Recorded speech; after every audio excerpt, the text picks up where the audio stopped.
América Latina, o novo mundo.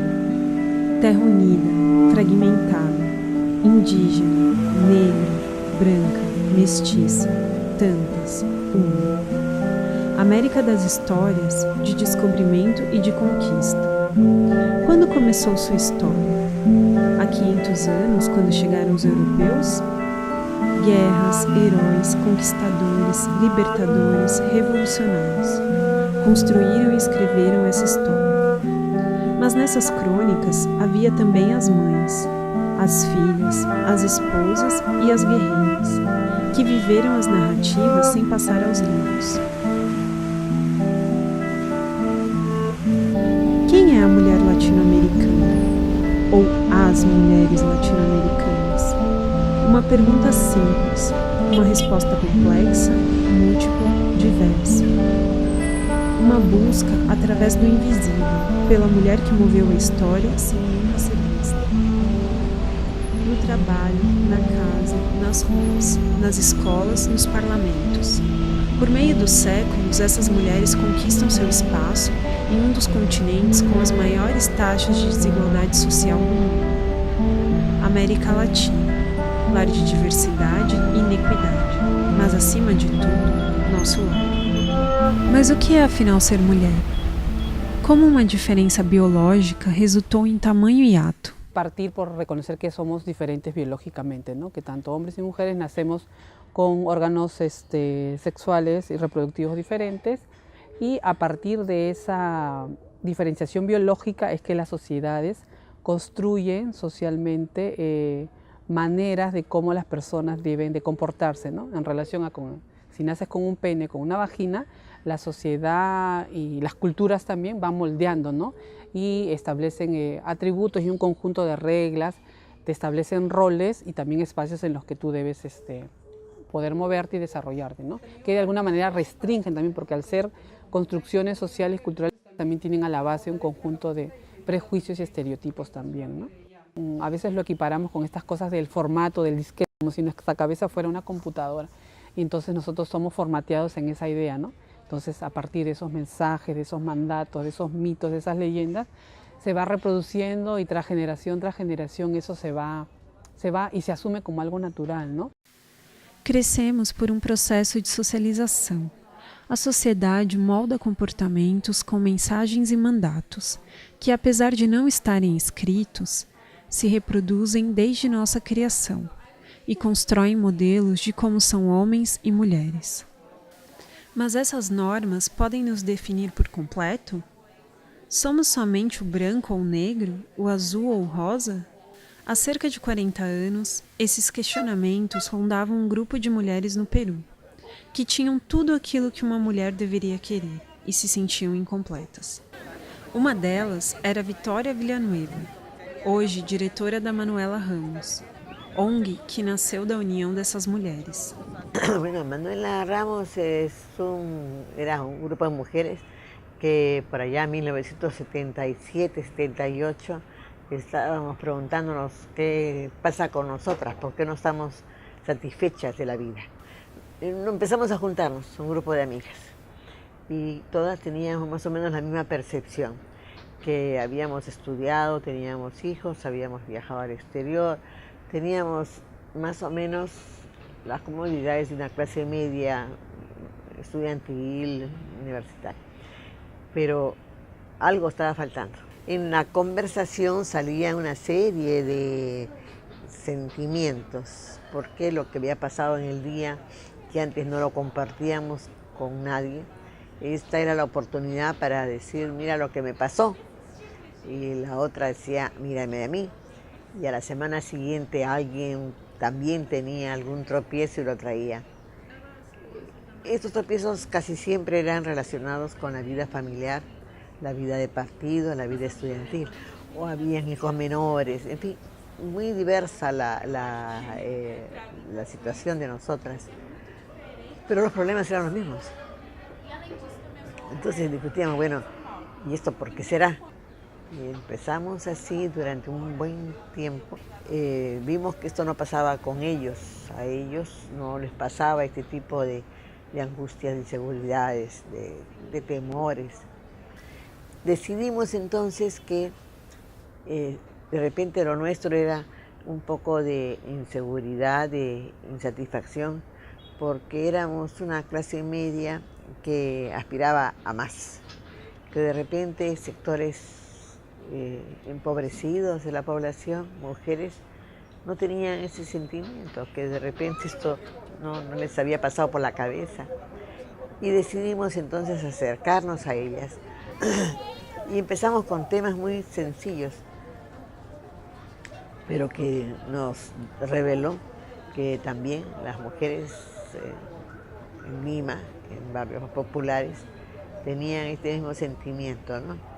Mucho de este sentimiento estaba relacionado con el cuerpo, en nosotras y en ellas.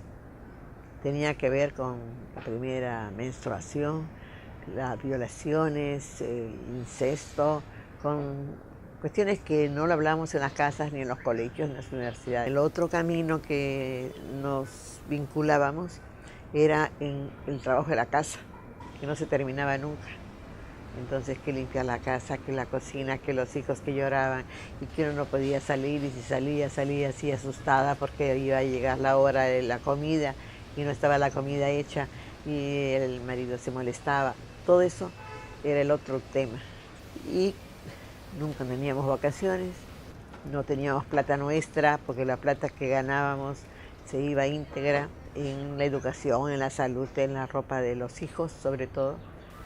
Entonces ese fue otro tema, nuestro cuerpo primero y luego nuestro tiempo, o sea, el tiempo que dedicábamos al cuidado de los hijos, del marido, de la familia en general, y en última instancia nuestro cuidado, ¿no? Porque social y culturalmente hay una valoración distinta a lo femenino y a lo masculino. Lo masculino por lo general tiene un valor de más, positivo, y se asocia a cuestiones como la fuerza, el poder, en tanto que lo femenino tiene un valor de menos, es algo débil, entonces se asocia la delicadeza, la sutileza, la sensibilidad, lo doméstico, como cuestiones que tienen menos valor social y culturalmente, ¿no? Entonces eso de alguna manera también explica que en nuestros procesos de socialización y de crecimiento como hombres y mujeres hay esas diferencias. O sea, hay una serie de calificativos que se aplican diferentes para la misma situación al hombre y a la mujer. Una mujer que demuestra fuerza y que golpea la mesa, te dicen que es agresiva. En el caso que el hombre golpea la mesa, es un hombre con carácter. Y además que uno tiene que estar como demostrando todos los días que tú puedes hacer las cosas. ¿Ah? No basta con que lo demostraste una vez y por lo tanto tú sigues con esa fama, sino que te están probando permanentemente si tú puedes o no puedes, si eres capaz o no eres capaz, si sabes o tú no sabes. Uno vive en examen y yo creo que esa es una diferencia grande con los hombres. Hay cosas que se aceptan con mayor liviandad en los hombres y que no se las perdonan a las mujeres. También una reflexión interesante es que reconociendo que hay esas diferencias, tiene costos tanto para hombres y para mujeres, ¿no? Para el caso de las mujeres también históricamente hay una situación de desventaja, de subordinación, de exclusión, que no les ha permitido, por ejemplo, estar en el espacio público, ¿no? Han sido de alguna manera situadas en el espacio más doméstico, la casa, entonces las mujeres entran con más retraso a los procesos de educación, a los procesos políticos, a la esfera productiva también del mercado, todo el tema, ¿no? En tanto que los hombres sí han sido partícipes desde el nacimiento de la historia en el mundo, ¿no? Entonces ahí, y tanto que para los hombres también, por esos mandatos también las pérdidas están por el lado de mostrar tus afectos, tu sensibilidad, en la medida que hay mensajes que te dicen que tienes que ser fuerte, que tú tienes que ser el proveedor, entonces de alguna manera cercena parte de esa sensibilidad y que finalmente hace personas menos felices o menos integrales en sus procesos de desarrollo, ¿no?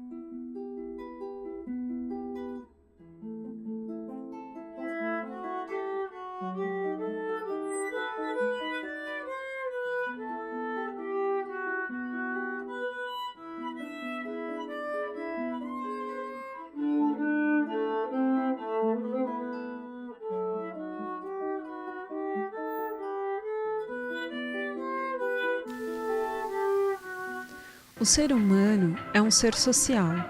Aprendemos por imitação. Pai, mãe, irmãos.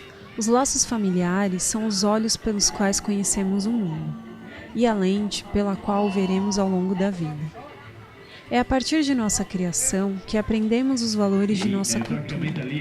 E é aí que começa um processo de crescimento que muitas vezes vitimiza as mulheres. En algún tiempo leía que Adam Smith, y lo leí también de otra autora, ya mucho más contemporáneo, decía que en el momento en que nosotros las mujeres nos liberáramos económicamente y pudiéramos tener el poder económico, ya no seríamos más presa de la violencia y del yugo de los hombres, ¿verdad? Pero yo creo que él se ha equivocado, que en este momento eso todavía, a pesar de que muchas mujeres son grandes empresarias, son grandes gerentes de empresa, uno va a ver en muchos de los hogares y todavía hay una situación de violencia intrafamiliar, de sumisión al interior de sus familias, ¿verdad? Con relación a su pareja. Mas como são construídas essas famílias? O modelo tradicional de matrimônio, a gravidez, são verdadeiramente o sonho de todas as mulheres? Há 50 anos, Bernardina Quicanho, nascida em Cusco, hoje comerciante no subúrbio de Lima, não sonhava em se casar quando foi entregue a um desconhecido pelo pai. Yo primeramente era una chica que estudiaba, ¿no? Que estaba empezando a estudiar y por las creencias de los padres, o sea, mis papás, ¿no? Se comprometen en darme a un hombre. Entonces, costumbres del pueblo que hacían 3 veces pedido de mano y a la tercera ya se lo llevaban a la chica. El papá, la mamá entrega a los padres del varón. Yo no lo conocía a mi esposo. No, eu nunca me lleguei a enamorar. Meio século passou desde então, e casamentos forçados são casos cada vez mais raros. Mas será que ainda assim as opções da mulher são verdadeiramente escolhas? Na Bolívia, se você se separa, praticamente ninguém vai casar com você outra vez. Muito dificilmente. Não vão sair com você, mas ninguém vai levar a sério. Então ninguém quer se separar. Então você vê, por exemplo, a violência doméstica e as mulheres que não se separam porque você é pressionada socialmente para manter essa relação e se você se separar vai ser pior, porque sempre fala, é ruim com ele e pior sem ele, assim. Então fica com ele. Parece que a mulher casa, que era o único que queria fazer e daí é obrigada só a dedicar-se aos seus filhos e ao seu marido. Então sua vida profissional ou qualquer coisa que ela fazia antes de se casar é deixada de lado. Inúmeras vezes, as mulheres se sentem impelidas a fazer algo pela vontade alheia, especialmente de seus cônjuges. Um caso muito comum é a gravidez que acontece para satisfazer os desejos do marido ou namorado, como aconteceu com Karim Tamara, cujos questionamentos não cessaram após o parto. E depois, quando estás embarazada, te cuestionas ciertas cosas porque tu vida cambia. Además es un tema hormonal porque te sentís mal, no te sientes que eres tú. Nunca me sentí que era yo, hasta ahora. Nunca volví a ser yo, aunque suene extraño, pero es todo un tema. Además la sociedad como que te encasilla mucho, te castiga mucho. Cuando yo decía, no quiero tener hijos, pero ¿cómo no quieres tener un hijo? Y no sé qué, la cuestión, y como que es súper castigadora y ¿qué le importa si en verdad ellos no van a cuidar, ni van a criar, ni nada? O sea, ni siquiera me dan un plato de comer, pero sí tienen la libertad de opinar y como prácticamente decidir por ti. Queremos ou não queremos ser aquilo que devemos ser? Tenía 16 años. Tenía 24, mayor. No, yo no quería. Yo no quería porque yo tenía miedo, porque nunca había ido a una fiesta yo. Nunca había salido, nunca había conocido a nadie. Y como era una orden, entonces estaba ahí en la casa donde me llevaron, yo lloraba. Yo lloraba, quería escaparme, pero no podía porque yo tenía que me cuidaban los ahijados de mi suegra que es, me cuidaban un día a la otra, otro día a la otra, así me cuidaban para no escaparme, porque yo me trepé a la pared para salir y me agarraron ahí. Al principio, cuando nació, sentí como que me habían pasado la guagua, como que me dijeron, toma, hazte cargo, te lo juro.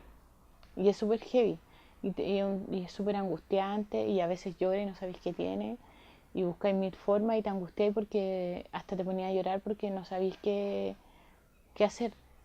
Mi manera de ser era desaparecer, desaparecer donde no me encuentren nadie, ni mi padre ni mi madre. Quería huir, ¿no? Pero no se podía. Entonces, o sea, no es que no se podía, ¿no? También dentro de mí había algo que me decía, tú no haces eso, Berna, tú no haces, ¿no? Entonces yo decía, no, al final me van a encontrar y con qué cara voy a estar, ¿no? Entonces siempre había algo que dentro de mí rebatía, pues, ¿no? Y por eso me he mantenido en esto y muchas veces, ¿no? Por que nos sentimos assim? O que é que nos impele? Tiene que ver mucho con esto que nosotras mismas también somos las que lo hemos generado o lo seguimos propagando. Este es este proceso de sociedad patriarcal, ¿verdad? En donde las mujeres hemos sido criadas bajo mucha protección de nuestras familias, de nuestros padres, madre y padre. Es muy forte o núcleo familiar. As mulheres, especialmente, sempre dependem de aprovação da sua família para fazer algo. Nem namorar pode, se a família não vai com a cara do namorado. Não pode ir a trabalhar longe, porque uma mulher não pode morar sozinha, então, porque deve ser uma mala mulher. Então, se você recebe uma proposta de trabalho em outro lugar que seja longe da sua família, não fica bem. Cuando yo llegué en el año 69, yo me casé aquí en Lima ya, en la iglesia de Chorrillos, la parroquia San Pedro. Ahí yo me casé con mi esposo, ahí verdaderamente recién, pero hasta ahí también no estoy enamorada, yo estoy casi obligada, ¿no? Por temor, porque papá y mamá dicen que si yo rompo, estoy desobedeciendo y le voy a hacer quedar mal con la gente, y entonces mi opción era obedecer, ¿no? Entonces en esa obediencia me he mantenido y hasta aquí pues ahora, ¿no? Y ahora ya soy viuda también. Deus quer, o homem sonha, a obra nasce. Deus quis que a terra fosse toda uma, que o mar unisse, já não separasse. Sagrou-te e foste desvendando a espuma, e a orla branca foi de ilha a continente. Clareou correndo até o fim do mundo, e viu-se a terra inteira de repente. Surgir redondo do azul profundo. Fernando Pessoa cantou as glórias dos navegadores. Deus quis, o homem veio, e o fim do mundo era aqui. O homem veio em barcos, o homem desbravou a terra, e o homem encontrou outros homens. E os homens escreveram a história, a sangue e ferro. E onde estavam elas? Elas que pariram e choraram, elas que sangraram e morreram, elas que esconderam ou lutaram. Onde estavam elas nessas páginas? Quizá habría que empezar diciendo que la situación, las condiciones de vida de las mujeres, sus posibilidades vitales estuvieron muy marcadas por el hecho colonial, ¿no? Y el hecho colonial significó varias cosas al mismo tiempo y varió también en las distintas partes del continente, de acuerdo, ¿no?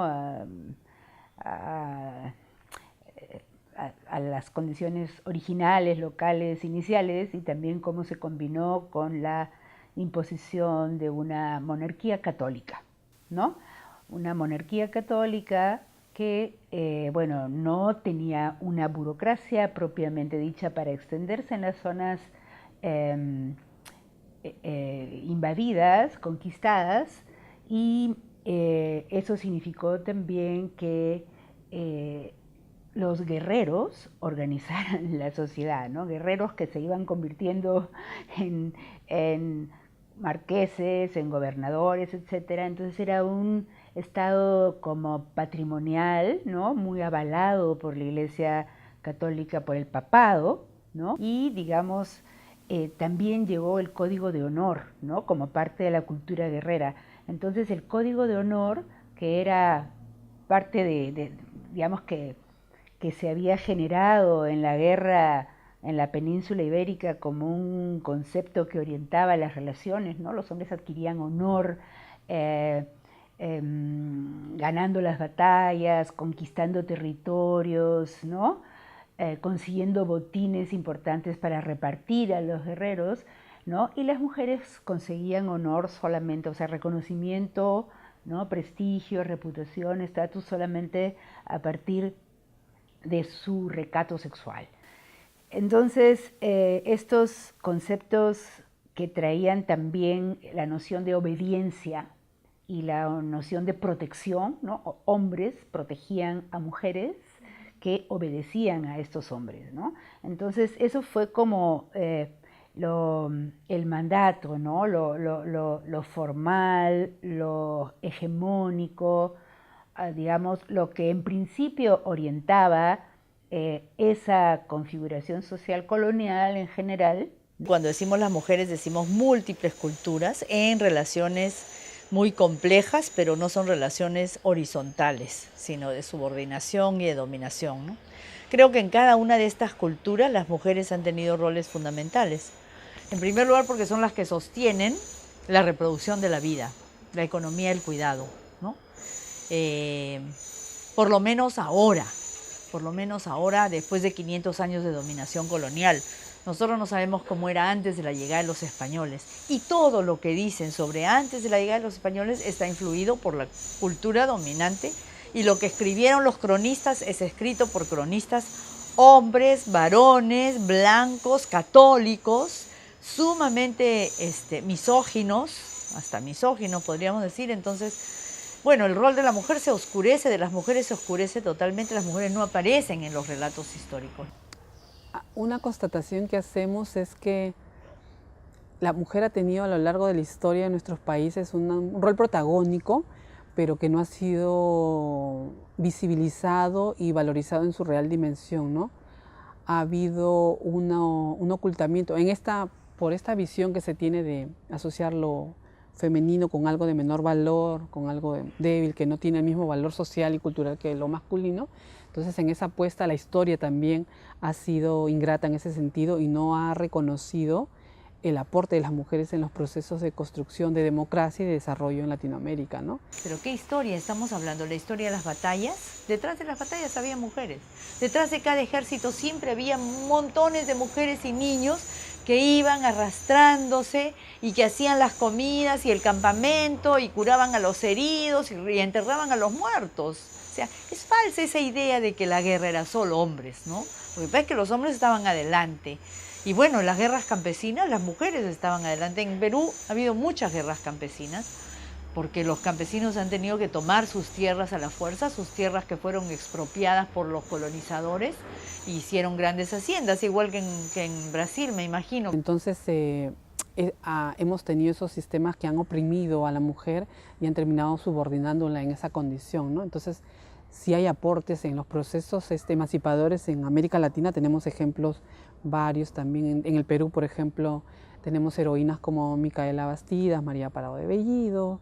También tenemos otras en otras regiones de América, como por ejemplo, no sé, Bartolina Sisa en Bolivia también, Manuelita Sáenz. Luego también más recientemente ya las Madres de Mayo también, ¿no? En la Argentina. Hay un asunto común también en estos procesos más republicanos, emancipadores. Hemos vivido situaciones de golpes de Estado, gobiernos militares, que ha sido un común para América Latina, ¿no? Y en esos procesos las mujeres también han tenido un rol clave, pero que, como te digo, la historia no les reconoce esos procesos, ¿no? Al haber esa valoración sobre lo masculino, tenemos siempre los héroes, son los que destacan y están contados en esa historia más oficial, ¿no? Que releva a las mujeres o las pone como que las que apoyan, acompañan, pero no hay ese rol de ponerla en igualdad de condiciones.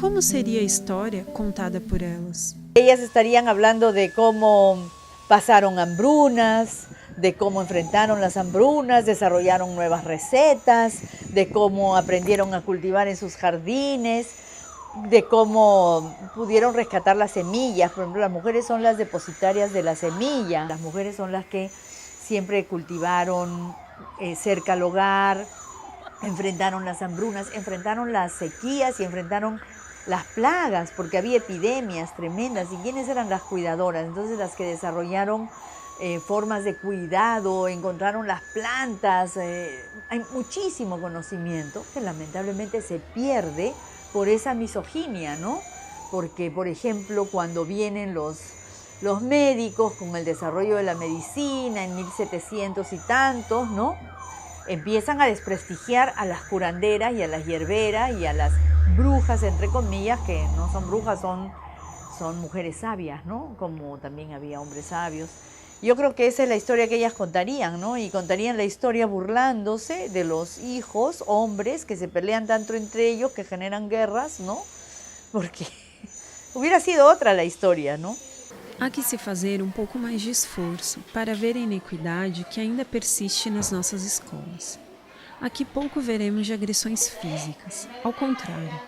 Veremos salas de aula, ambientes compartilhados de forma quase igualitárias, entre meninos e meninas. E ainda assim, esse é exercício necessário, pois nesse espaço tão inocente aos olhos destreinados, se formam os homens e mulheres que disseminam a cultura que vemos em nossa sociedade. Nosotros con Patricia Ruiz Bravo justamente hicimos un estudio el año 2005, un estudio con la FOR, que era para ver la equidad de género en el sistema educativo, sobre todo en primaria, ¿no? Y lo que encontramos fue que en los currículos no hay un tratamiento a favor de lo que es la equidad de género. Si bien está en el discurso de manera retórica, porque los estados firman las convenciones, encontramos que en los materiales educativos, ¿no?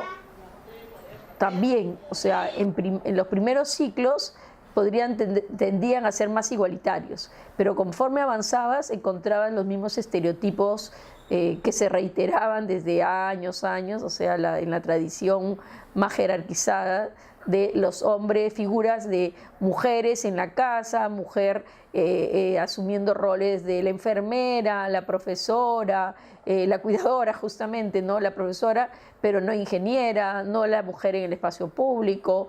Entonces era ¿no? el niño siempre jugando fútbol, el niño médico, el niño ingeniero, ¿no? El niño investigando. En cambio la mujer estaba en su rol más enfermera, profesora, en la casa, con las ollas. O sea, entonces eso el 2005.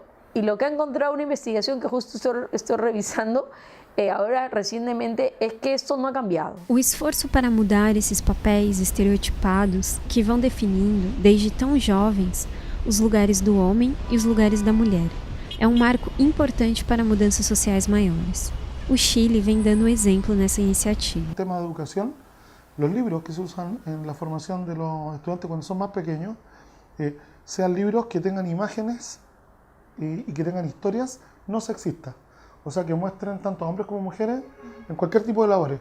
Antes salían solo varones en el tema de los bomberos, mineros, pescadores. No, puede aparecer una mujer bombera, una mujer militar, una mujer pescadora, una mujer que haga cualquier tipo de cosas que hasta hace poco tiempo se pensaba que solo podían hacer los hombres. Mas há ainda grande trabalho a ser feito para desconstruir essa diferenciação vista por muitos como algo natural, que aprisiona crianças em papéis definidos desde muito cedo, limitando suas posibilidades no futuro. ¿Cómo trabajas eso? Cuando tienes que en una escuela mixta, a las niñas les dan la escoba para que barran y a los niños los nombran responsables de la biblioteca. Entonces no basta simplemente con tener un nuevo diseño curricular escrito, sino tienes que trabajar a ese nivel personal con el docente, con la docente, con el director, con la directora, con los que dan asesoría pedagógica y con toda la estructura institucional de la escuela y del sistema educativo. Há quantos séculos a mulher trabalha? Desde antes da existência de mulheres advogadas ou médicas, existiam agricultoras e curandeiras. Existiam obreiras e, sobretudo, existiam donas de casa, que faziam e fazem até hoje um trabalho não valorizado. A mulher sempre trabalhou, com a diferença de que vem alcançando áreas antes dominadas somente por homens, nas quais muitas veces elas ainda são vistas como intrusas. Yo soy de las que creo que lo que se tienen que generar son condiciones, ¿verdad?, que permitan esa igualdad de oportunidades. En términos de salariales, Chile tiene que cubrir una brecha que para algunos es del 26% de desigualdades de salario, para otros 36%, dependiendo de las variables que toman. Sin embargo, creo que el país se tomó este tema en serio y vamos en esa dirección. El segundo factor que a mí me parece importante, o variable que me parece importante reconocer, es el tema cultural. Y en eso las ideas, las creencias y los valores dicen relación con una sociedad que es, como también los países de la región, pero quizás en distinto grado, es una sociedad que viene del latifundio. En ese contexto es el dueño y son los hombres que trabajan la tierra los que participan en esa relación.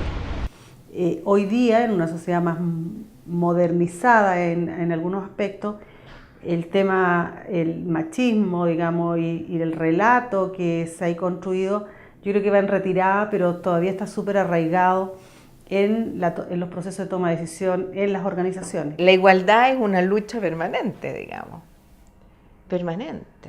No es una cosa antojadiza. Claro, tenemos, yo me acuerdo que en el gobierno pasado la presidenta de Chile pasaba y mismo me decía, pero sí, oye, qué equidad de género. Tenemos presidenta mujer, pero en los servicios, en los cargos directivos, yo soy directiva. ¿Cuántas mujeres vemos? 4. Son 2 jefas de división. Somos 4 o 5, de 20 cargos. Y ha aumentado, porque antes de los 5 jefes de división no había ninguno, antes, y te estoy hablando hasta el año 2006, ninguno que fuera mujer, ninguna era mujer. Y nosotros vemos que a medida que tú subes en la escala en términos de educación y del términos de la calidad del trabajo, va aumentando la brecha.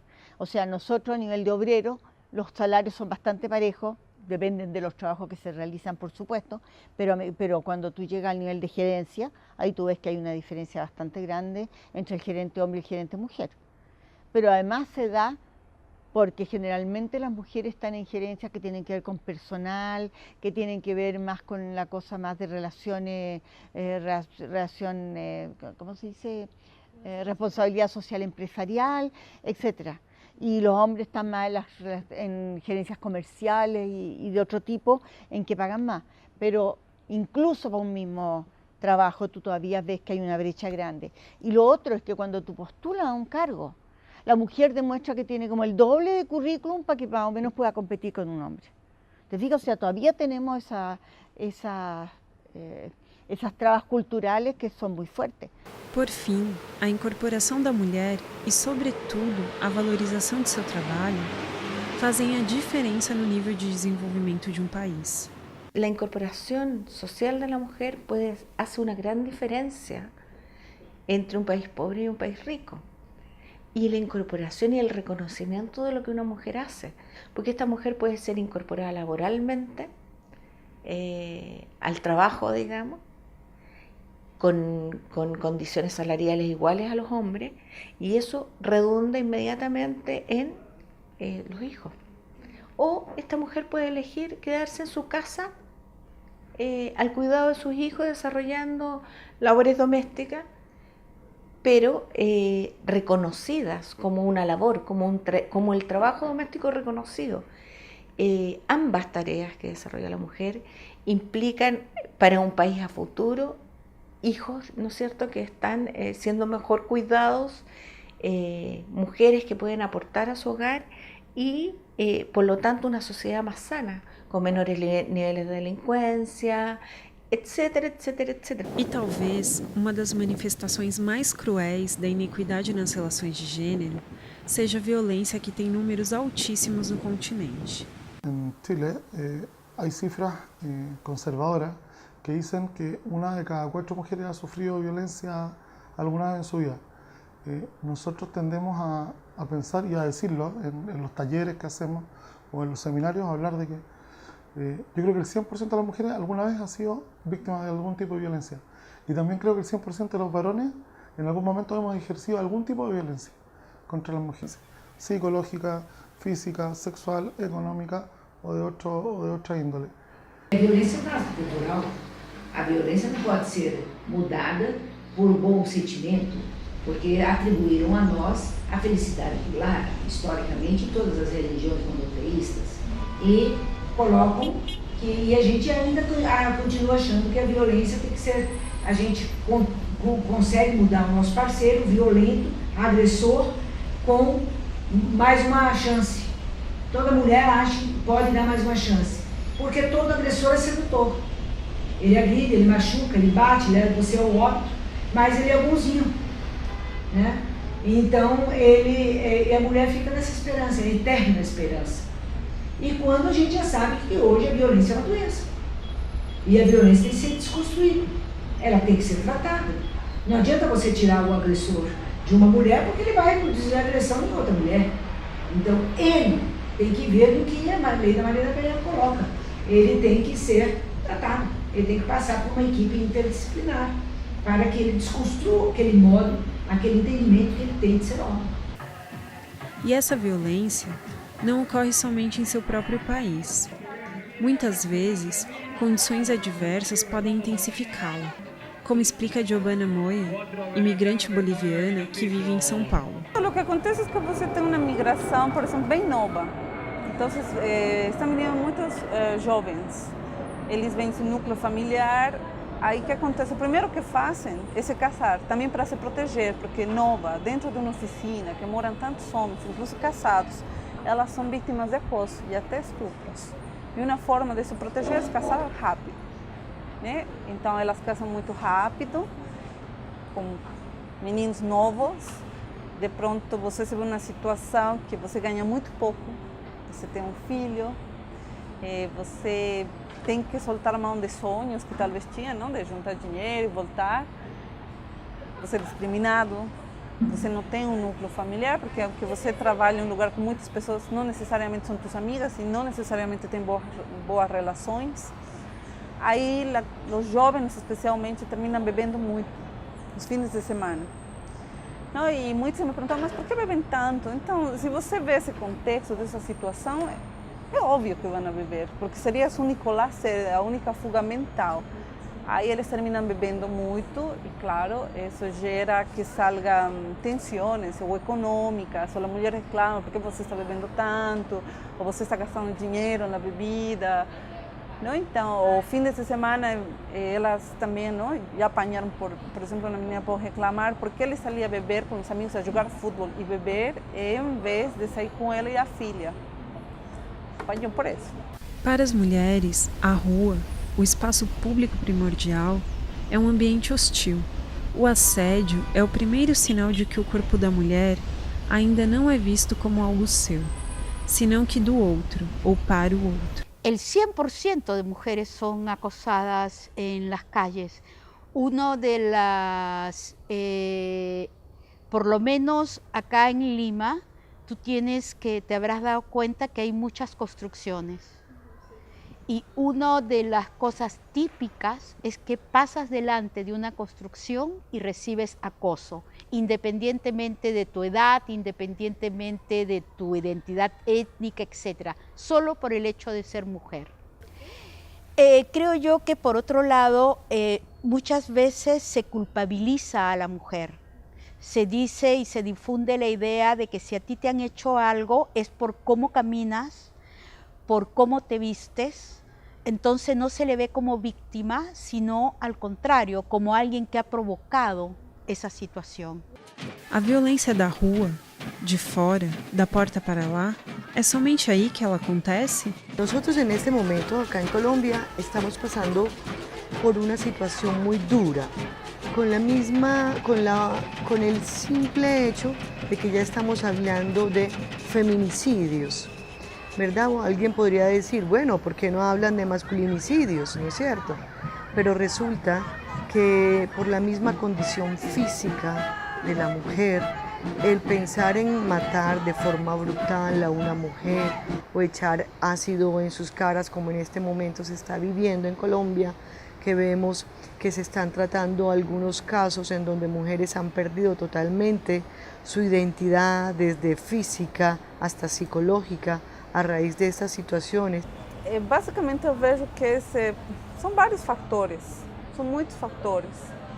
E também pouco se faz para mudar essa situação, porque as meninas que querem denunciar, as vizinhas, não denuncies teu marido, você vai ficar sozinha, o que vai acontecer? Não, e efetivamente ela vai ficar uma situação complicada. Então, mas eu pessoalmente sairia dessa relação, mas elas mantêm, por toda essa carga cultural também que tem, não essa coisa de separar-se. Então você vê assim, esse normal, essa violência doméstica. Então você vai falando, assim, empiezam a contar casos, uma menina que ficou meio doidinha porque o marido batia tanto na cabeça dela que ela ficou com problemas. Não? Levou ela à loucura, ou bateu nela quando estava grávida e morreu o bebê, morreu a mulher desangrada. Então, se você vê a seu pai bater sempre em sua mãe e está todo normal, que modelo vai repetir? Por exemplo, quando você pensa no dia de hoje, pleno século XXI, uma menina que já rompeu com muitas barreiras, chegou a uma das melhores universidades do planeta, que é a USP, e dentro do campo da USP ela é violentada, muita coisa errada está acontecendo aí. E quando você sabe que ainda quem abusou, quem violentou, ainda não foi punido, aí a situação é muito mais grave, né? E eu acho que o manto desta violência é a impunidade. É a impunidade. E também eu acho que essas meninas da USP nos deram, em cima de um sofrimento, lamentavelmente, né? Um aprendizado. Elas não se calaram.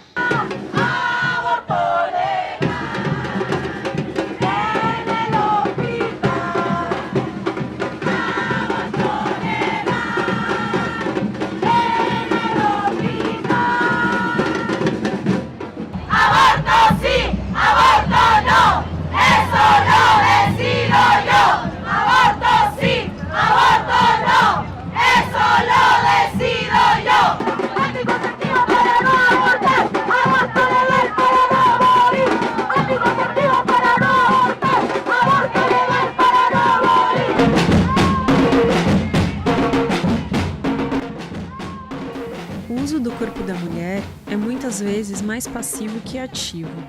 Essa forma de atuar em relação a si mesma molda a atuação da mulher no mundo.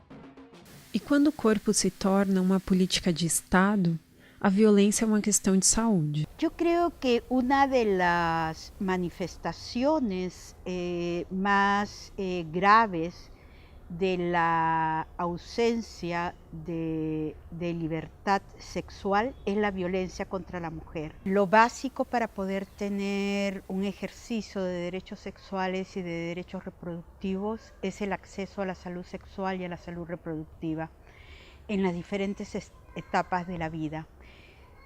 Si tomamos como referente los últimos 20 años, es decir, la Cuarta Conferencia Mundial de la Mujer, a lo que tenemos ahora, han habido algunos avances. Sin embargo, persisten varios impedimentos. Uno de ellos es la penalización del aborto. Solamente está permitido y es legal el aborto en caso que esté en serio peligro la vida o la salud de la madre. En caso de violación o en cualquier otro caso no está permitido, sino al contrario, está penalizado. A penalização do aborto é um ponto em comum entre os países latino-americanos. Todavía no somos capaces, ¿no es cierto?, de que efectivamente una mujer sea mirada igual que un hombre. Ponte tú en los temas de salud sexual y reproductiva. Somos un país que para que haya ley de aborto terapéutico, que era una ley que nosotros tuvimos hasta el año 89, pues es una discusión, pero una discusión tremenda, Entonces, la sociedad todavía concibe el cuerpo de la mujer como propio. Esa es un problema. Y ese es un problema que a mi juicio tiñe, y yo podría hablarte de la participación política, la participación económica, tiñe al resto de la sociedad. Todos los caminos se tiñen con esa concepción de que el cuerpo de la mujer tiene que,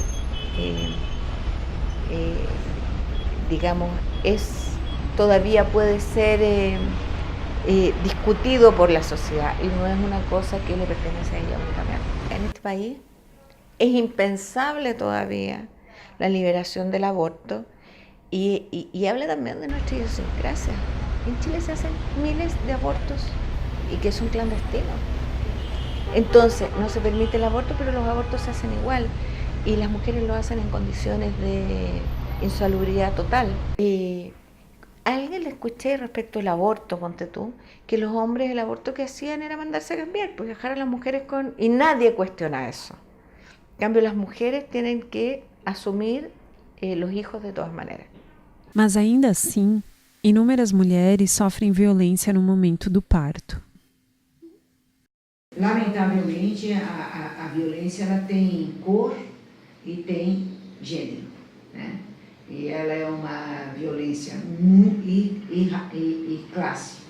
Ela é muito uma violência destinada, dirigida às mulheres pobres, na sua grande maioria negras, né? E a gente sente muito a forma de como elas são tratadas nas salas de parto, né? Como elas são desrespeitadas, violentadas, né? A mulher quando expressa o sofrimento, ou quando ela expressa a insegurança, quando ela expressa a incerteza, né? Do novo, né? Então há muita violência ainda na forma como se faz o parto, na forma que se recebe a mulher, na forma que se desrespeita o direito dela de ter um acompanhante ou uma acompanhante, ou quem ela escolher, entendeu? Na forma dela optar pelo modo que ela quer ter o parto. Não necessariamente, tem mulheres que não se sentem confortáveis com determinados modos de fazer o parto. Então, eu acho que essas opções hoje já são conhecidas, essas opções devem fazer parte, você deve ofertar isso à mulher na hora da sua decisão. Ela que decide, mas cabe ao Estado ofertar toda a possibilidade para que ela escolha o que é melhor para ela, para a família dela e para o acompanhante dela. A violência obstétrica, ela sofre muito, ela tem uma grande invisibilidade e ainda ela é protegida pelo manto do silêncio, né? Então as pessoas ainda vivem a violência e dizem o seguinte: eu vou ficar quieta porque daqui 2 anos eu vou ter outro filho e eu vou ter que voltar para essa entidade. Mulheres brancas, mulheres negras, mulheres indígenas, mulheres imigrantes, africanas, muçulmanas, judias, seja quem for, elas devem ter, evidentemente, esse acesso de qualidade e humanizado. Um dos últimos campos aos quais chegou a mulher foi a política. A liberdade, igualdade e fraternidade tinham gênero, e elas só puderam começar a votar no século passado. Ainda assim, a representatividade não é equilibrada e as dificuldades são imensas para as mulheres que escolhem enfrentar esse desafio. Nosotras, quienes estamos en Manuela Ramos, las fundadoras, estuvimos en partido. Estuvimos en partido, la Nueva Izquierda de América Latina, ¿no? Y trabajamos en la mañana en una cosa, en la tarde en otra cosa y en las noches hacíamos trabajo político. Hacíamos trabajo político de manera distinta, ¿no? Nosotras salíamos a vender periódicos, salíamos a repartir volantes, salíamos en los mítines. Se ha creído siempre que hacíamos trabajo de apoyo. Es cierto que en muchísimos casos las mujeres hacíamos un trabajo de apoyo en mimeógrafos, en logístico, ¿no? Pero no siempre, ¿no? Hay mujeres, muchísimas mujeres, que han tenido un rol muy activo. No solo en las calles, ¿no? No solo en las calles, en las marchas, sino trabajo activo en su centro de trabajo, ¿no? Entonces, eso no iba de la mano con las responsabilidades en la casa. No se compartían las tareas. Entonces por eso surge el feminismo, por la protesta. Porque tenías igual que lavar pañales, igual que ir a comprar al mercado, todo eso. Y no se reconocía lo que estábamos haciendo. Como cargos, minoría ínfima que podían llegar a ser dirigentes, ¿no? Por lo general no. Por lo general eran cargos en logístico, o sea, en la comisión de organización, ¿no? Para ver el despacho de todas las cosas, para ver la parte económica, sí, pero no en los cargos de dirección. Los cargos de dirección hasta ahora, ¿no? Hay mujeres que salen, inmediatamente que están por arriba, hay siempre alguna acción que las baja, ¿no? ¿No? Pues hay mucha competencia de parte de los hombres. Países como Peru e Chile, e mesmo o Brasil, recentemente apresentaram medidas para aumentar a participação política feminina, mas, na prática, os resultados ainda não são suficientes. Hemos logrado una serie de cambios a nivel legislativo, igual si tomamos como referencia 1995, ahora se tiene una ley de cuotas para las listas. Eso significa que para las elecciones tanto locales, regionales o nacionales, las listas deben tener un mínimo del 30%, una relación mínima de 30 a 70% entre los dos sexos. Es decir, si no pueden haber más de 70% de un sexo, ni menos de 30% del otro sexo. ¿Qué es lo que sucede en la práctica? En la práctica se coloca con las justas al 30% de mujeres y se la coloca en los últimos lugares, es decir, no salen elegidas. Entonces, a pesar de que esta ley representa un avance, hay necesidad de complementarla. Porque ellos partían diciendo, no, es que no se presentan las mujeres. Claro, ¿qué posibilidad tienen? ¿Para qué se van a presentar las mujeres? Tienen dificultades para conseguir financiamiento.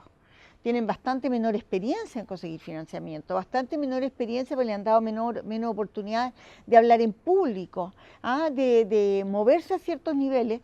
Entonces, y además los candidatos, los que ya están, como teníamos un sistema binominal en que tú sabías que lo más seguro era que iba a haber un electo por el lado de la oposición y otro del gobierno, cualquiera que fuera el gobierno o la oposición, entonces los partidos se concentraban en aquellos que tenían seguridad que iban a ser electos. Y eso era la gente que ya estaba ahí, eran hombres, la mayor parte eran hombres. Por lo tanto, tú tenías pocas oportunidades de hacer cambio, y para las mujeres era como una pelea tremenda, difícil, que enfrentaba muchísimos problemas y que tenías muy pocas chances de ser elegida. Entonces, ¿para qué ibas a hacer tremendo esfuerzo? Además que un esfuerzo que si eres elegida no te puedo decir lo que eso significa, porque eso significa estar yendo al paraíso 2 veces al día, o 2 veces a la semana o 3 veces a la semana, en que si tú eres casado o tienes hijos, significa que tú los tienes que dejar, o sea, te crea conflictos familiares grandes. Muchas tú las ves que terminan separadas o que son mujeres solas las que se han atrevido a ir a estas peleas. Entonces no había mucho estímulo para participar. 1 de cada 2 mujeres ha sufrido a lo largo de su vida reproductiva algún acto de violencia por parte de su pareja, enamorado, concubino, esposo, 1 de cada 2. Y parte de la violencia es la coerción a que no salga sola, etcétera, es el control sobre la vida de las mujeres. Entonces, eso es un impedimento. En segundo lugar, el propio acoso, que las mujeres que llegan a estar en puestos de toma de decisiones sufren acoso político. ¿A qué nos referimos con acoso político? De que por el hecho de ser mujer las chantajean para que estén a favor de una u otra corriente política. Y si ellas se resisten, comienzan a desprestigiarlas en su identidad de mujer, lo cual les ocasiona evidentemente problemas familiares. A senhora segura a barra, que a hora que o povo de bem for para a rua, presidente, resolver de uma vez, a senhora vai ter que fugir. Mas aqui pode ter o orgulho de dizer: eu ajudei a mudar a história desse país. Ela é filha da puta, repito alto, filha da puta sim. Toma cuidado, que a hora que os homens do botão dourado voltar, vai todo mundo ter que fugir do país de novo. Pela memória do coronel Carlos Alberto Brilhante Ustra, o pavor de Dilma Rousseff. Como vota, deputado? Pelo Exército de Caxias, pelas nossas Forças Armadas, por um Brasil acima de tudo e por Deus acima de todos, o meu voto é sim. Jair Bolsonaro, PSC do Rio de Janeiro, votou sim, acumulado. As mulheres recebem um tratamento diferente da mídia desde o momento da campanha, como se pode ver com a presidenta do Chile, Michelle Bachelet. Na campanha, nós vimos coisas como as seguintes. Primero, mucho comentario sobre cómo ella se vestía o con qué es lo que andaba o cómo se peinaba, lo cual nunca nadie se preocupó por los candidatos hombres, nunca. Segundo, cuando la entrevistaban, los periodistas se metían mucho en las cosas personales, cosas que tampoco le preguntaban a los hombres. Entonces, por ejemplo, se dijo mucho que ella era separada 2 veces y que había tenido 3 parejas y que ella era... se hablaba mucho de su situación personal, cosa que nunca se preocuparon por los hombres. Y parte de las entrevistas tenían que ver con eso. ¿Y de qué ha venido vestida? ¿De qué ha venido vestida? De mí misma, de Verónica Mendoza, bueno, con un bordadito cusqueño alusivo a las polleras de tinta. ¿Se parece a Evo Morales? Tipo cusqueño, esto es de tinta, una provincia de mi región, Cusco. Una reminiscencia de todas las mujeres valientes de nuestro país. E qual é a mensagem para a sociedade, para as mulheres, para nós mesmas? Yo creo que por un lado se van a reproducir imaginarios que el poder es solo para los hombres o para algunas mujeres, supermujeres que no son igual que el común denominador que han podido llegar a esos espacios. Entonces las niñas y los niños ven como algo natural y normal que haya una poca presencia. Entonces creo yo que no solamente afecta hoy a la política, sino que afecta a la política a las generaciones futuras, que no se van a poder imaginar que se puede tener una presidenta mujer, que se puede tener un parlamento con mayoría de mujeres. A participação em 82 anos de voto, 83 anos de voto, não aumentou. Nós temos uma subrepresentação no país. Nós, da América Latina, nós somos um dos piores países de representação de mulheres no espaço de poder. No espaço de poder, estou dizendo aqui, executivo e legislativo, né? Então, a nossa representação é muito baixa. Você tem no topo da pirâmide uma mulher, né? Consegue o Brasil romper com uma das raras situações da América Latina, além do Chile e da Argentina, nós também, e nós vamos ter uma mulher no topo da pirâmide. Porém, na base da pirâmide, a situação ainda é muito, muito desigual. E nós temos o quê? 9%, 10% de mulheres nesses espaços. É muito pouco numa sociedade eminentemente feminina, né? E ainda dizem que mulher não vota em mulher. Isso é um desastre. Não é que a mulher não vota em mulher. A mulher não sabe que a mulher é candidata, né? Porque quando um homem é candidato, ele tem 1000 panfletos, a mulher não tem um panfleto sequer. E quando ela tem um, nem o padeiro da vila dela sabe que ela é candidata. Porque a mulher vive com a invisibilidade. Foi um caminho tão longo, este de chegar até aqui, de ser descoberta e descobrir, na chuva, no vento, nas ondas. Disseram-me quem eu era e eu não fui. Quem fui? Quem sou? Tem um nome que me deram, mas quem sou eu? Talvez eu não seja só o que me disseram de mim, porque eu sou mãe de muitas que também estão buscando. Hay cosas que se aceptan con mayor liviandad en los hombres y que no se las perdonan a las mujeres. Además, la sociedad como que te encasilla mucho, te castiga mucho.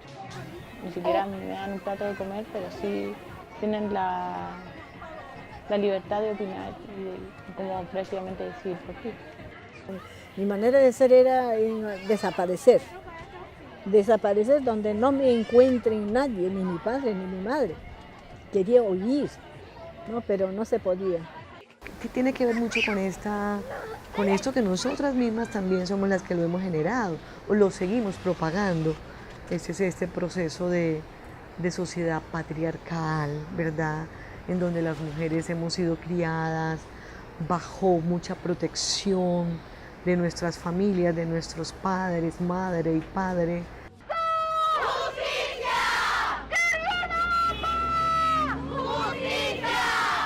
A violência transcultural, a violência não pode ser mudada por bom sentimento, porque atribuíram a nós a felicidade do lar, historicamente, em todas as religiões monoteístas. Cuando nosotros hablamos de igualdad, estamos diciendo que hay dos personas que tienen los mismos derechos en la sociedad, ¿no es cierto? Eso es lo que nosotros queremos lograr con el tema de la equidad. Cuando hablamos de equidad, estamos hablando y reconociendo que las personas no tienen los mismos derechos y no tienen las mismas oportunidades en la sociedad y que las acciones que nosotros tenemos que desarrollar son para efectivamente lograr esa igualdad.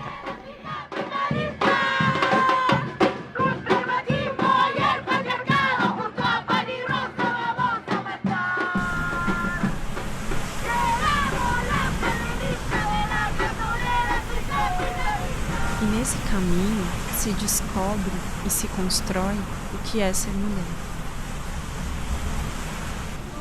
Ser mulher es ser un ser humano con algunas características diferentes, más sensible tal vez, una fortaleza interna, mucha fuerza, mucha coragem para abrir su paso en el mundo. Ser mujer para mí es haber logrado